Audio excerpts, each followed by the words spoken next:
Today's guest is no other than Helen Chen, and there are so many things that are unique about Helen. That's why I invited her to come onto the show. And first and foremost is that her company is a woman-led company. She's a female co-founder or founder, right? Not co-founder. Are you co-founder or founder?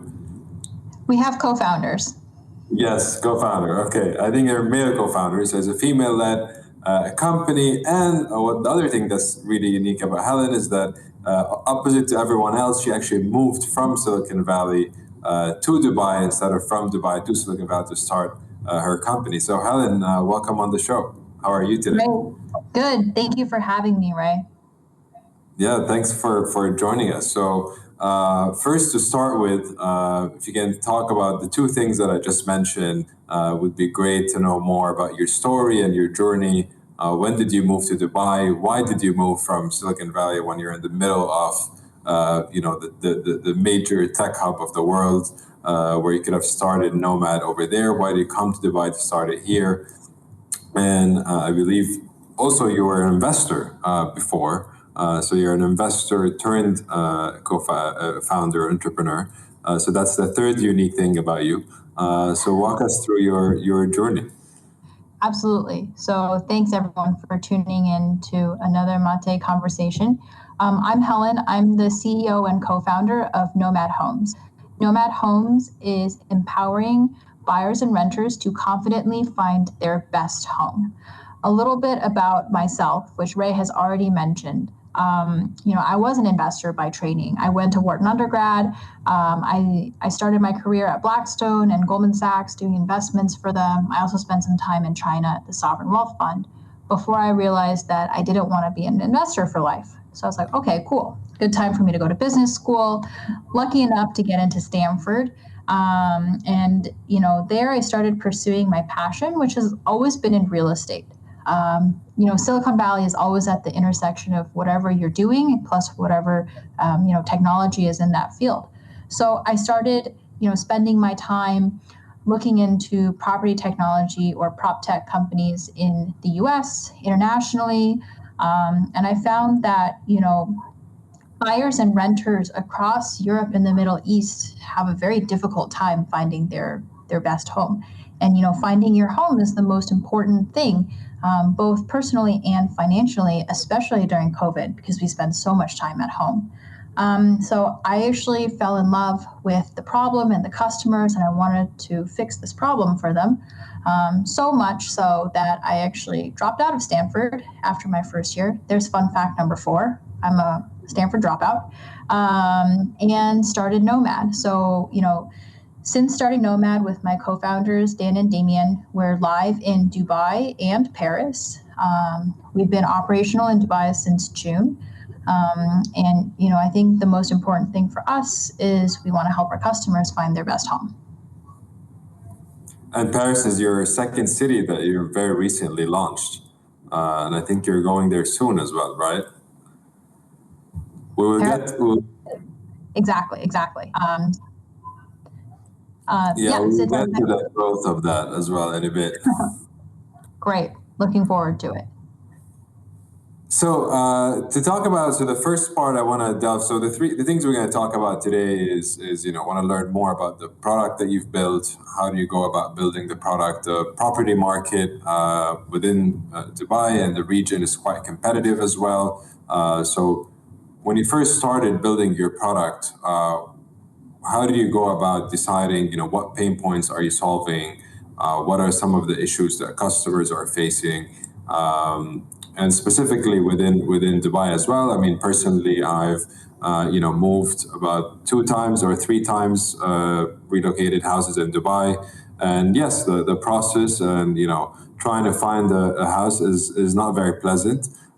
Whether it's finding the place or when you're kind of going on and trying to pick different places, you end up with all these different links on your WhatsApp or on your email or whatever with many different links, and then you have to speak to an agent, and kind of like not everyone is experienced with what to and know what to expect within that. So what are these pain points? How do you do it differently at Nomad, and how is your product kind of different than if I want to go on Property Finder or Dibizzle or Bayut or some of the other property options that I can go to. So what's the difference first between the products, and how did you go about initially conceptualizing the product and going from not having a product to having a product? My internet was a little choppy, but I got the question. How we think about product development is we're very focused on who our customer is. And for us, our customer is the buyer and the renter. They are the one who's paying the money. Normally that's a good rule of thumb. Person who pays the money is the customer. And so we only work with buyers and renters. And when we decided what to focus on, for us, a lot of what we're doing is just talking to customers, talking to people like yourselves who have gone through the journey, and letting them speak about, what's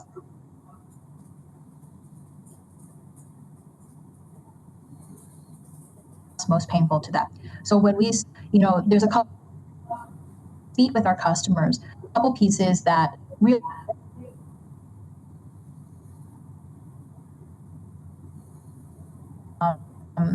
search is painful for people because there's fake listings, there's duplicate listings. Customers get bait and switched, which means you call and you say, I want to see this, but it's no longer available, right? So for a customer, that's incredibly frustrating. And then Ray, you mentioned another great point that said, after you call everybody, you're working with 15 different real estate agents, right? Yeah. And who you're dealing with for what. And then the final piece is really, no one's really on your side. If you think about who's in the market today, most of them consider the seller or the landlord their customer, whereas we're actually flipped. So what we're doing differently is, one, we're buyer and renter focused only. That is our client. That's who we're always working with. And all the way from beginning to end, you are our primary focus. The second piece is you can work with us from beginning to end. That means we help you through the search. We schedule the viewings for you. We suggest properties for you. We negotiate contracts for you. We even help you with your move-in. Simultaneously, you have access to all of the market through us. So we can get any property that you want. And I think those are the big differences between working with us and working, the traditional way. And I would say, our customers are really enjoying it. So we have only 5-star Google reviews, which is really important because if we're not building a product that our customers love, then we're not in the right business. So you're working on the buyers with the buyer and the renter, not the seller. So does that mean, do you compete with the other like with the real estate agents, or do you work with them in some way? Can you explain that? We work with them. Yeah. I think for us, our mentality is that the pie is big enough for everybody to play in. So how can we collaborate with the other parties in the room? So our decision was to actually work with the existing real estate agents in the market. And how it works at Nomad is, we represent buyers and renters. The real estate agents, who are actually our partners, represent the sellers and the landlords. And we work together to make sure that the renter finds the perfect home and the buyer finds their perfect home. And that's how we collaborate and work together. Okay, so here what's interesting is that you as the representing the buyer and the renter, you're incentivized to make it work best for the buyer and the renter, which is great for if you are the buyer and the renter. So, but the other thing I could think of is, are you adding a layer to that kind of relationship as well? Also, what about like the unit economics that come with it? Do you charge more than if I were to just deal with the same agent that the seller is dealing with? So like usually I think it's like 5% I would pay as a someone who's renting a house, let's say. So is that different? Like what would it cost for a customer? So is the customer paying more to get a better service, or is there something else that's in here? Yeah, so in Dubai, the customer pays the exact same cost. So working with us, whether you're buying or renting, it's the exact same as working with a traditional real estate agent. but you get all of these concierge benefits, and you have someone who always has your back. So it's the exact same cost as going through the traditional way. Okay, when you say concierge like benefits, what is that like? Is that like what's your journey? What's the customer journey from? Let's say I want to move houses like in a month. So when should I contact Nomad? What is the first thing that I would do, and then like what happens afterwards? Yeah. So the first thing you would do is you can come onto our website, nomadhomes.co. On there, you will be qualified automatically to understand your preferences. And this means when do you want to move? Where do you want to move? How much do you want to spend? Anything else that you want us to know. And then after that, within our internal systems and our tech, we actually start suggesting you properties based on what you've told us that we think you might like. So instead of scrolling through thousands of listings and, they may be fake, they may be duplicate, we actually use our technology to find a match for you. And then at that point, you are on Nomad. You have a user dashboard, which keeps track of all of the properties that you like, all of them that you dislike. You can select, schedule a viewing for me, and Nomad will schedule the viewing for you based on your availability. So you don't have to work with 15 different people to do that. We handle that all for you. And all the links as well. I think, you have like a sheet or your WhatsApp is full with all these different links, and then you forget which one is what. So that's why we developed User Dashboard. That was a common pain point that everyone was saying.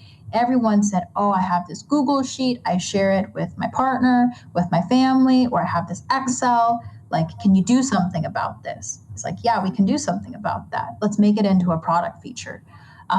So then, after that, then we still do believe that, especially when you're buying a home and even when you're renting, having that personal touch is very important. So you are then assigned a dedicated Nomad advisor who is dedicated to you specifically throughout your entire journey. They go on the viewings with you. They gather the feedback. If you need a new round of suggestions, you get more suggestions in your user dash, and then they're with you every step of the way, all the way through contract negotiations. And, for us, our ultimate goal is to make our customers happy. So we're actually pushing down the price on your behalf. We actually negotiate down the price, which I think is different from what's in the market today. And again, it all comes back to alignment of interest for us. If one person is in between, like who are they working for? And that's why we believe that similar to if you think about like an M&A deal for a bank, they always have a buy-side bank and a sell-side bank. And we think that's the same for this type of transaction. Is that, I think you worked in banking, right? Was that something that you kind of linked to it? Was that an inspiration, like from another use case? It is. So I would say we have a lot of inspiration. One is, buying a home is a complex transaction. And so is an M&A deal. So I worked at Goldman, and it's very clear when you're completing a deal, you have buy-side representation, you have sell-side representation. Because if you fundamentally think about it, they want different things. If the buyer has a plus, then the seller just got a minus, right?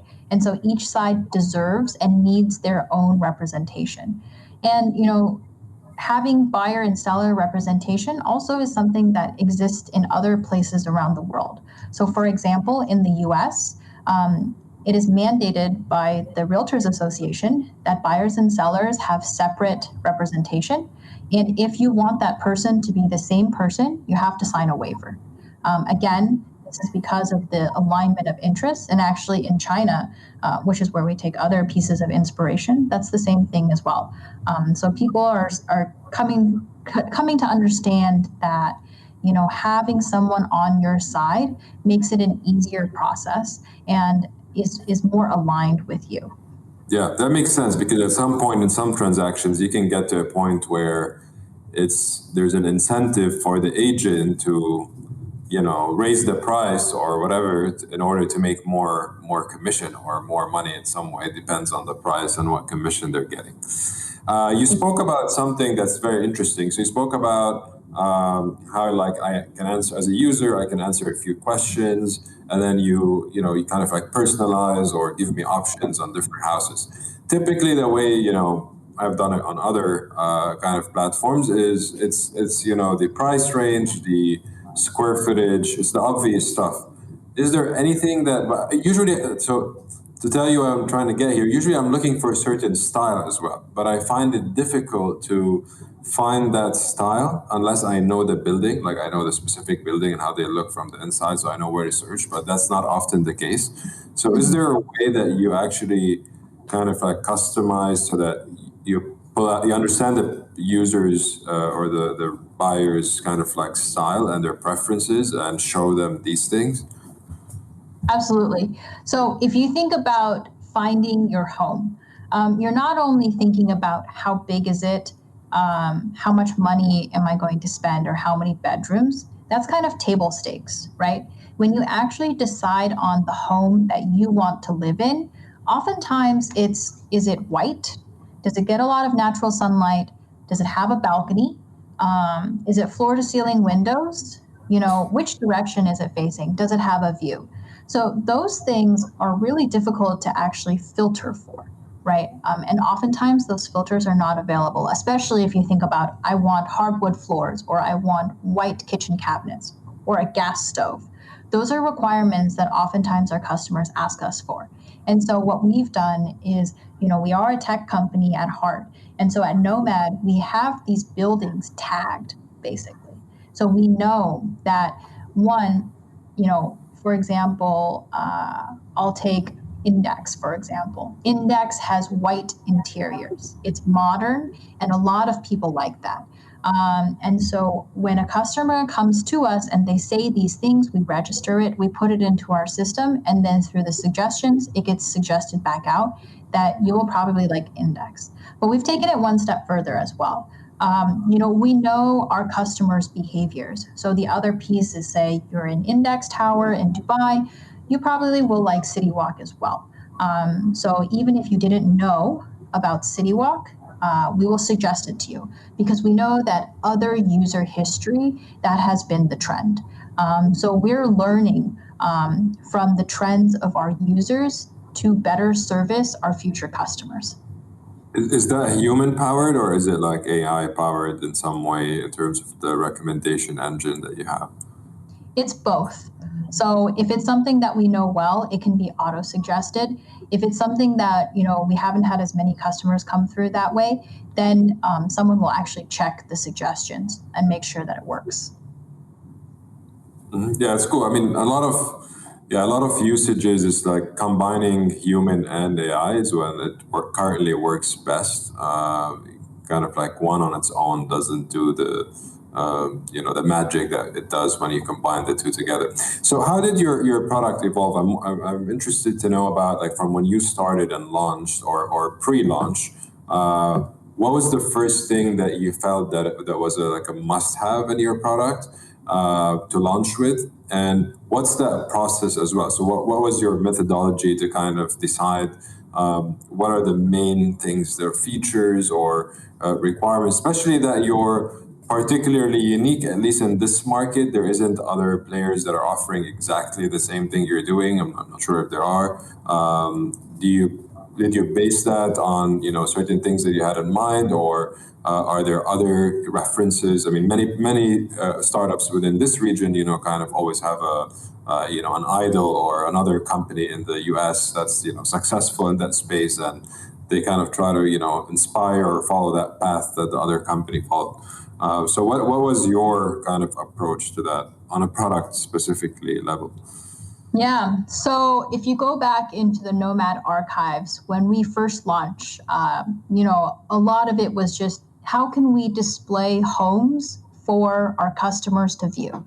This is like the fundamental piece. And then the second piece is, how can we know when a customer wants to move to the next stage? So, I think for us, we take a very, lean approach to product and push product out as quickly as possible so we can get feedback and iterate very, very quickly. And I think that's something that Dan, who leads our product and our tech, does a great job with. because we can think all we want in our heads, like how something should work. But until we push it out and have real customers interacting with it, we don't know, right? So that's, I would say, the first piece that we really hold near and dear to our hearts is like, listen to the customer. Yeah, because not to build in isolation. Yeah, because it can be like the coolest thing in our heads, but if the customer doesn't like it or doesn't know how to use it, like it's garbage, right? So that's the first piece that I would say is like, so the feedback, and then just really just like you have to talk to your customers. That's why to this day, all of our senior team members, every single person on our team still works with customers. We still handle customers. We still go on viewings with them because we really need to understand firsthand what's going well and what we can do better, right? So that's really important to us. Mm-hmm. And when you started when you launched, did you launch with a more like a human kind of driven approach? So what I mean by that is, did you build like your dashboard and all your tech was ready? Or because in your model, you could have probably started, I don't know if that's what you did, with just basically having people, apply that they want to move. And then it's more of you assign an agent from your side or the concierge, and then they can probably finish the transaction without much tech, right? So, because sometimes for founders, and a lot of the audience for this podcast are founders, it's kind of if you're bootstrapping or you're starting, is how far do you go with the tech until you prove product market fit? So that for you, that was like the customer feedback, and when you were building, you're getting that customer feedback and making sure there was product market fits. So what kind of balance did you do? How much of the product was built when you launched and started testing this product market fit? And what takeaways did you learn from that? Did you do anything that you wish you would have done differently in terms of timing specifically? Yeah, for us, even though we move quickly, we always think we can move faster. Like if we do retrospectives, we're always saying like, oh, we could have like hacked that together, tested that faster. And, I'll give you some inspiration on this one. So one of the co-founders of DoorDash is one of our angel investors. And when they went public, I received a screenshot of an email of the first product iteration of DoorDash. It was a Google form, literally. Google form, tell me what you want to order, where do you want it from, what's your address, what's your number, email. That was DoorDash 1.0. So, if you think about that, and, I haven't looked recently at how big DoorDash is, tens of billions of dollars, right? I think you can always do things faster, hackier, and you can test things much faster without actually building out all of the tech. So for us, I'll tell you, version 1 of our user dashboard was actually WhatsApp. We built a Google spreadsheet that would format links of properties and extract certain amounts of information so that it looked nice. And then it moved to a PDF. And then, it turned into a Notion page. And there were variants of how this came to be before it actually turned into a product, right? And that's something that I think all of us can be better about, is how do we test more quickly without actually building the product. And I think when there's nothing that is too hacky. You can do a lot with Google Sheets. And I think that reminder from DoorDash is always sticking with us. Yeah, I agree with you. And it's the case for a lot of businesses that are here in the region. Timing and product market fit is probably extremely important to figure out as early as possible, because the last thing you want to do is build, and then you spend all your resources, your money, your time, and then once you go to market, you realize there's no market, or the timing is wrong, or something is wrong.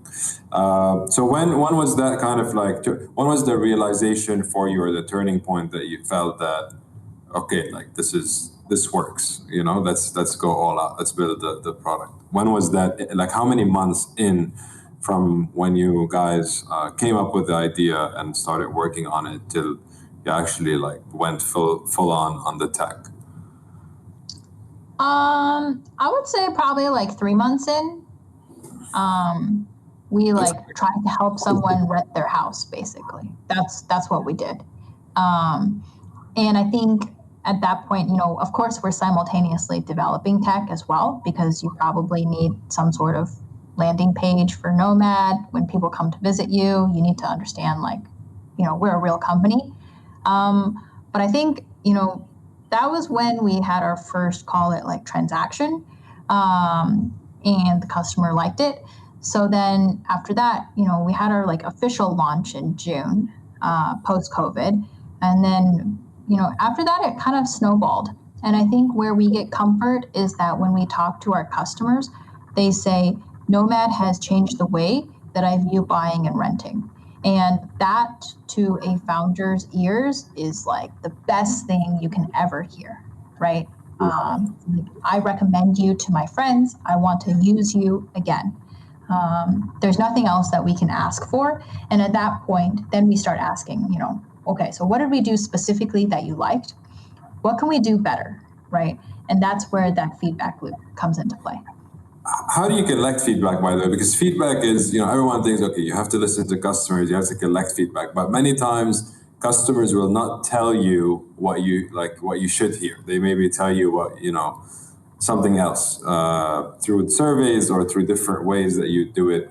So what was your approach? I mean, there's also like heat maps and all sorts of things that you can, track customer behavior and try to figure out, what works and what doesn't. What's your approach on that? Do you send surveys? Do you just like talk to customers and try from the conversation to figure out, what are their actual like kind of feedback, and how do you put that back into the product? That's a great question. So we do it in multiple ways. We send out surveys. We do formal customer interviews, like post transaction, basically. And then my favorite, to be honest, is like, go do it yourself. Do it yourself and listen to the customer. So that's why, to this day, I still handle customers. I review their suggestions. Yeah, absolutely. Like, how are you supposed to make strategic decisions when you don't know what's going on with your customers? Mm-hmm. So that's super important to us. Just like, the Kareem founders used to drive cars as captains too, right? So they know. Not only do you understand what your customers' pain points are, you understand what your team is going through as well. Because not only is our product, external facing, the Nomad team also has internal tools, right? So overall, if you don't do it, it's very difficult for you to understand what's going on. So those are the different ways that we look for feedback. This is what you just mentioned is very underrated. It's so important for founders to actually have close contact, and that becomes more of a challenge as the company grows and you start raising more rounds and having a bigger team. That kind of distancing from customers is just very natural to happen unless founders actually put effort into making sure that they're still directly speaking to customers and not just listening to what their team is telling them, because those two things might many times be different, might not be exactly the same. What about your pricing? So you mentioned that in Dubai, your price is identical to if the customer were to go a different route, which is the more kind of obvious route. How did you decide about that? What was your, again, did you use surveys or get feedback, or because pricing is something extremely important for every startup. And it's an non-stop process or an ongoing process that you continue to go through. But I'm curious to learn about how you guys came up with the pricing. And is it different in Paris? Because you mentioned in Dubai. So yeah.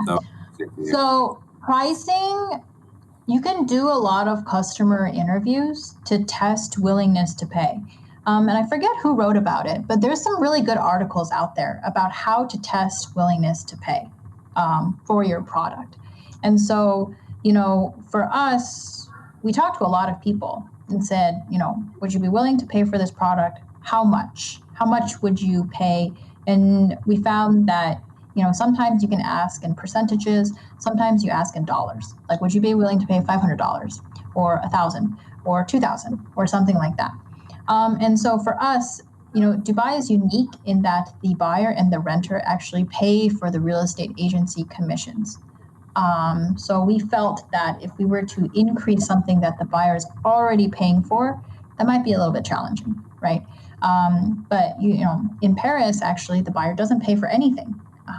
So there, we actually charge the buyer for the services because we're adding incremental services and improving the customer experience for them.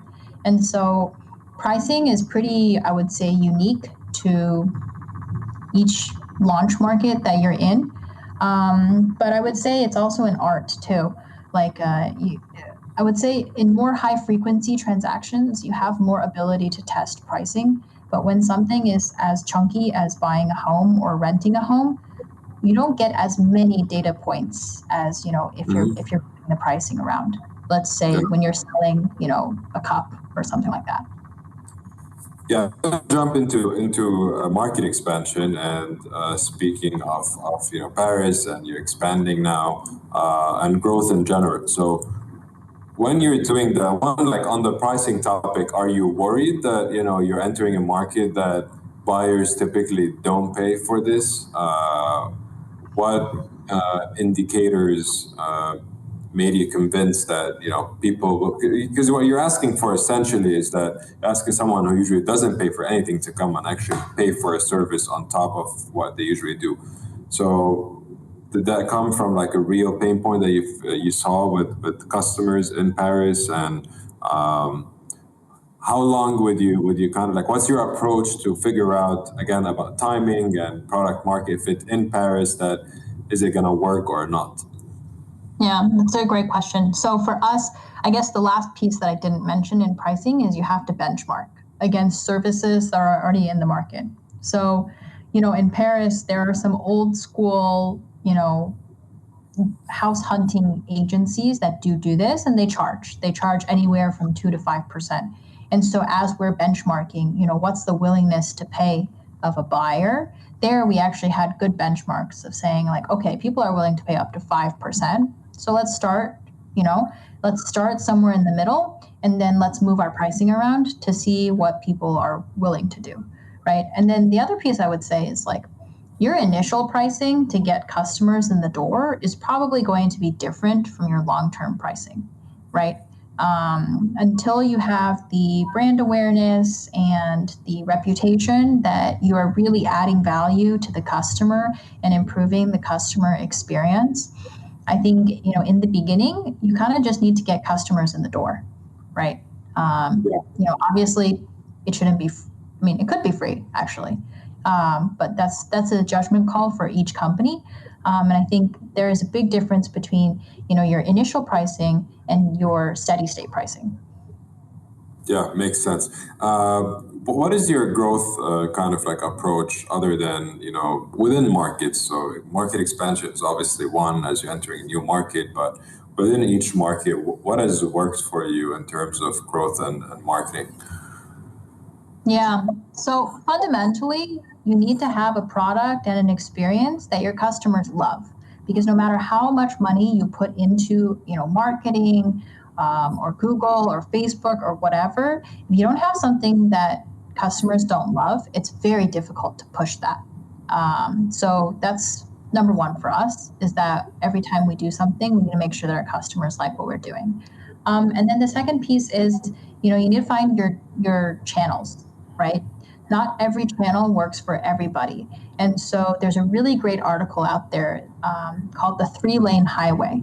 I think it's by Lenny Rachetsky. So Airbnb. And it's great. So this 3-Lane Highway article is really, really good. Basically, in summary, it says, if you're a consumer-facing business, there's basically 3 ways for you to grow your business: organic, paid, virality. Beyond that, everything is some sort of variant of that.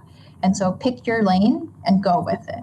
And so the difficult part of that is you need to verify that one of those lanes is your best lane. And that's quite challenging. But I think, in I would say consumer facing businesses, there aren't too many variants about how to get customers in the door. But you do need to figure out what's best for you. Yeah, and there's different ways. It's always interesting to look, trying to figure out what's, a hack or a way to kind of like have this like explosive growth. And speaking of Lenny and like Airbnb specifically, one of their ways was the listing on Craigslist and kind of like using that as a hack to grow. Have you figured out your own kind of like way? Is there something that you did that created like higher growth than you've seen using other channels? Yeah. So our best channel is referrals. Like when customers refer other customers, that's our best channel, actually. So a couple reasons why, there is a loop there. Customer likes what you do, they refer their friends. And for, finding a home, it makes sense because if you're looking to move or looking to buy or to rent, you're probably talking to your friends about it, right? And if someone says, hey, I recommend you to use Nomad, you're probably like, okay, let me go check that out. And you place trust in what they recommended to you, right? And so this for us is one of our best channels. And the other piece is, it's very efficient from a customer acquisition perspective. Because the intent to transact with us and to work with us is very, very high. So this is this virality loop that Lenny was talking about in this article, and for Nomad, it works quite well. Yeah, so with the referrals, referrals are great, especially when you have a really good product that people love, and they usually just want to tell their friends about it. So have you built a system for that? And I'm also like thinking, was that something that worked for you from the beginning when you didn't really have an initial customer base to refer, or what was like the first, your first 50 customers or 100 customers? Where did these come from in order for those 100 to get you the other customers to refer? Yeah. LinkedIn is also a great channel. So when you have your first customers are probably yourself or your friends. This is just the easiest way to acquire, to get someone to test you out, right? And I don't think there's no shame in this, right? You got to do whatever it takes to get your business off the ground. And so honestly, first customers through the door, we were WhatsApping people, we were LinkedIn messaging people saying, hey, do you want to try Nomad? Like we'll make your home experience so much easier, and that's how it started, really. And then more people hear about you. Once you have a friend, they have more friends, and your network just grows exponentially after that. How important is content for you? I think a lot of the players within the space, because it's all based on, having the listings there, and if someone is searching, because usually you need to know that someone is searching for a home as well, right? It's not something that it's not a product that consumers consume on a daily basis or a monthly basis. It probably happens once a year, 2 years, or a few years. So how are you building content around that so that you attract customers, or is it more, or are you still like thinking that referrals will like remain your main channel? Over the long run, organic positioning on Google is very, very important. But I think the biggest thing on SEO optimization is that it can't happen overnight. It takes a lot of time to build it. So we are building it. And, the immediate impact of optimizing for content and for search takes much longer. And for us, referrals is our number one. And then after that, we have multiple channels underneath that. Yeah. What are some of the other ways other than referrals? Is there anything that you do? Is partnerships one of them? Partnerships is one of them. We found that if you can hook into, an HR team to recommend you when an employee first joins their company, that's a great way. It's another form of referral, right? but it's on a B2B level. So that's actually one of the ways that we also find our customers is actually through B2B partnerships. And through referrals, is there like an incentive for me to refer someone? Do I get something out of it if I refer like a friend to use Nomad? Would you like a free cleaning, Ray? Do you have any friends who are looking to move? Always good to get a free cleaning. Anything free is not. There you go. It's worth it. We found that, giving something is important, but we've actually found that giving your friend a great customer experience is actually more important than you getting something. And so, we give free cleanings because it's fun and it's relevant, right? Everybody wants a clean house. But we found that actually the act of gifting a great customer experience is usually gratification enough for our customers. Obviously, we have incentives to do this as well. But first and foremost, you had to have a great customer experience and trust the experience enough to recommend Nomad to one of your friends, because you don't want to be that friend who said, try this, and it turns out really poor. Yeah. Yeah, definitely. I mean, if you like, usually people who, when you have a good experience with a product, you want to tell your friends about it, you want to share it. It's just a normal kind of behavior. On expanding into new markets, what's your approach to that? Do you how did you assess and come to the conclusion that Paris was going to be your second market? Do you look at market size? Do you look at other factors that makes you decide? Because the world is a big place, and you also can operate in many different cities around the world, especially because, originally as well, you're not just from the region or grew up only in this region. You have, different to the US or China or different places around the world. So how do you go from the global market? How do you pick your cities? So for us, we look at it on two spectrums. The first is really how big is the market that we're entering, and is it worth our time to launch that city? So that means, how many homes are being sold per year? Like things like this, right? For different businesses, it's different metrics, but for us, it's, how many homes are being sold per year at what price? That's the fundamental question that we're looking to answer.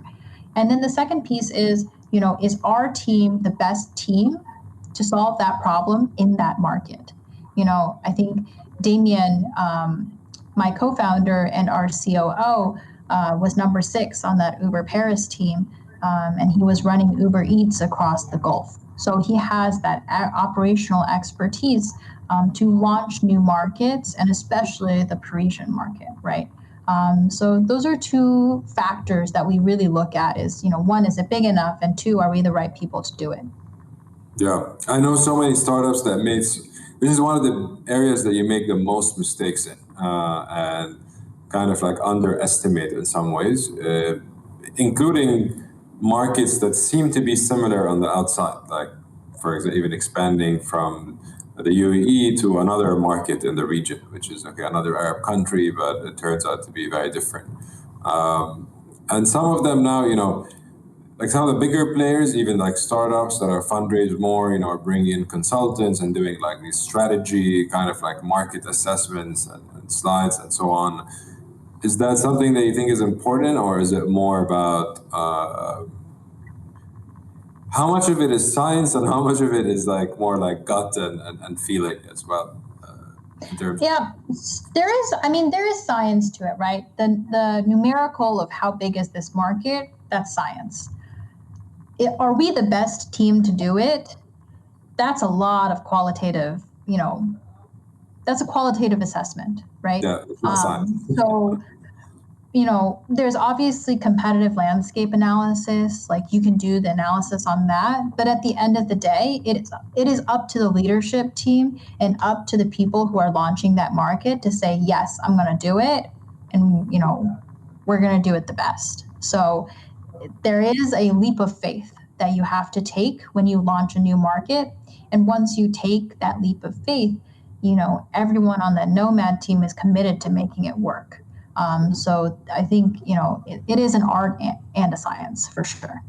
What do you start with first? So in terms of your approach, do you start first with that, the qualitative part of okay, what cities do we know best as a team, and then you kind of like see if they actually have if the science works, or do you go more the other way around, like you try to see what cities make the most sense in terms of market size, and then you kind of like check the other items off if you actually understand it or not? I think they're done in conjunction with each other. Because so many of our team, they're ex Uber, they've launched a lot of markets. Oftentimes they'll say, oh, you know, this market is really great to launch. Every single time we launch there, whether it's a new product, whether it's rides, food, bikes, anything like that, we've had great success. So sometimes there are intangible factors in a city. Whether that's, the people like to adopt new things, whether that's the regulators are very flexible, or anything like that. Sometimes you have experience that dictates, say, hey, check out this city, right? Is that a good city for us? And then you go and check the numbers, right? Mm-hmm. Because at the end of the day, there is a certain fixed cost to launching a new city. So if it's not big enough, it's like not as exciting, I would say. What's another like specific question to that? What's like your approach when it comes to those who the team or the people who would lead the city? Do you prefer kind of like utilizing someone already in the company who's been in the company for a while to launch a new city, or go hire a new resource, I don't know, who lived in that city or worked in that city and knows it best, but then also they've never worked at Nomad. So what has worked more from your just experience in general, and what is your preferred approach? For us, the person who's launching that city needs to be the most capable, the most qualified, and the most dedicated to helping Nomad succeed in that market. So if you are someone at Nomad and you raise your hand and you say, I want to do it, that's great. If we don't have that person and someone else outside of the company is better, then we need to go get that person. So I don't think we're dogmatic either way, at Nomad and how we make these decisions. But, having the best person to go do it is incredibly important. Yeah, makes sense. We have about 10 minutes left. And one of the things I want to touch about or speak about with you is fundraising.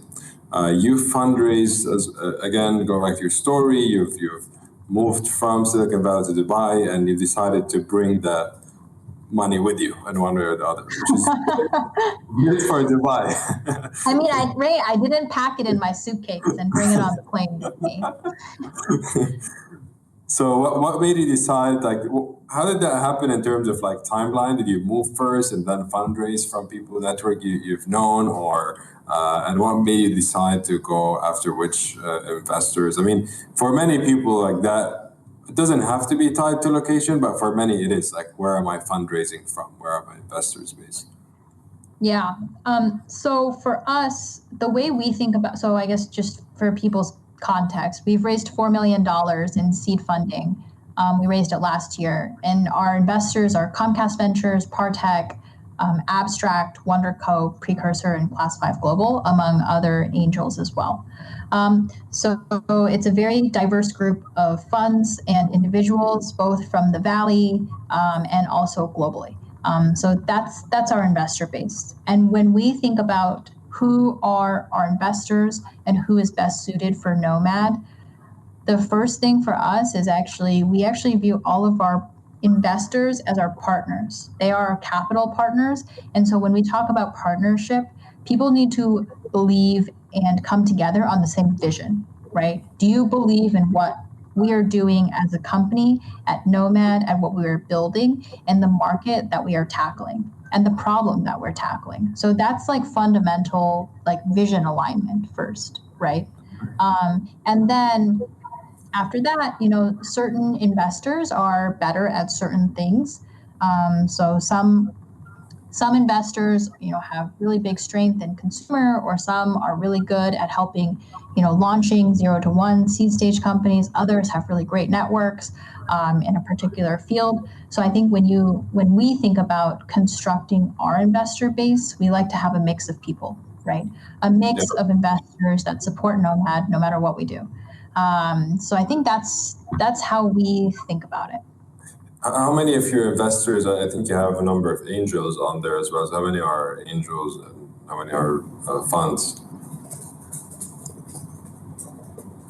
So the majority are funds, and the vast majority of the capital is from the funds, from the institutions.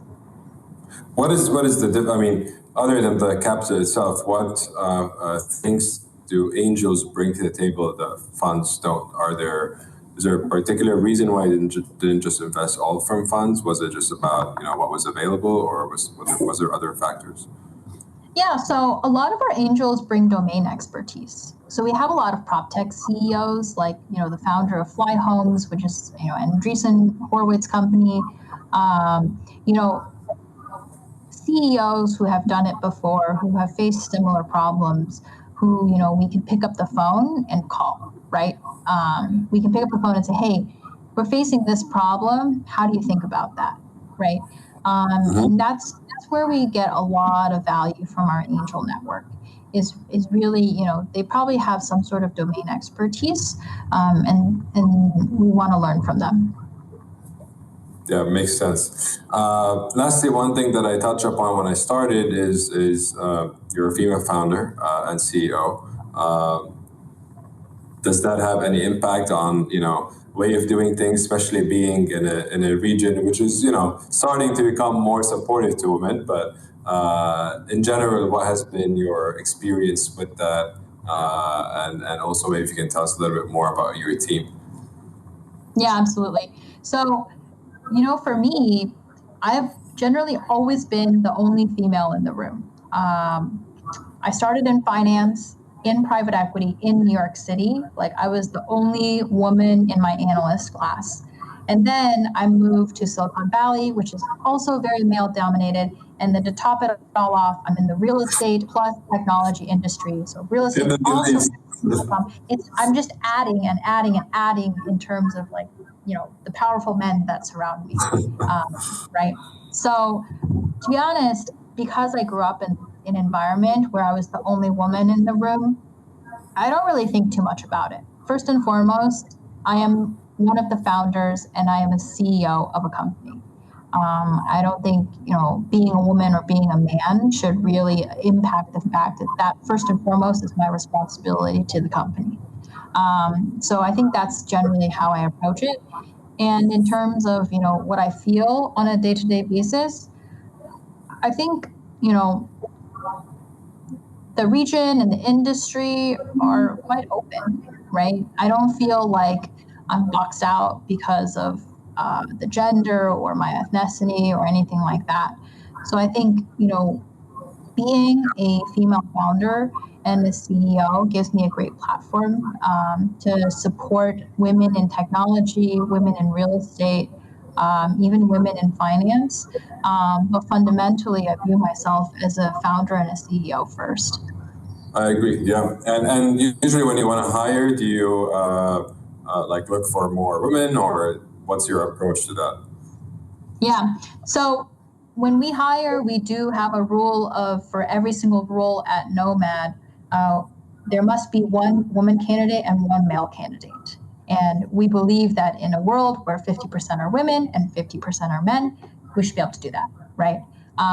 But I think dictating, saying, I have to have an all-woman team, I think that's actually biased against men, right?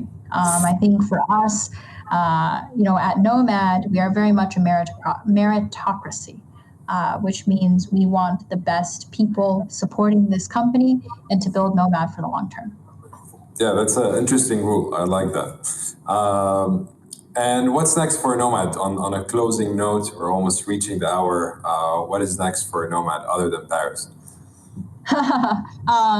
For us at Nomad, our vision is always to be pan-EMEA, right? And to help people find, the best home for them.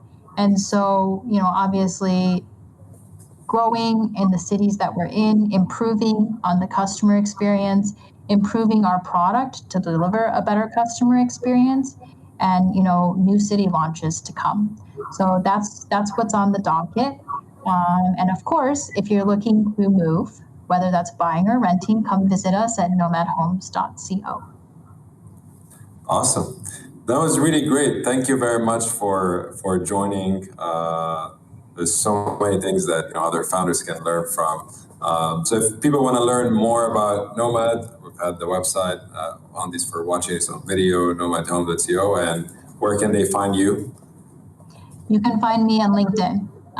Shoot me a message and I'll get back to you. Awesome. Helen, thank you so much. Thank you for listening to this episode. If you like this podcast and want to listen to more episodes, subscribe to the Maté Conversations podcast on one of your favorite podcast channels.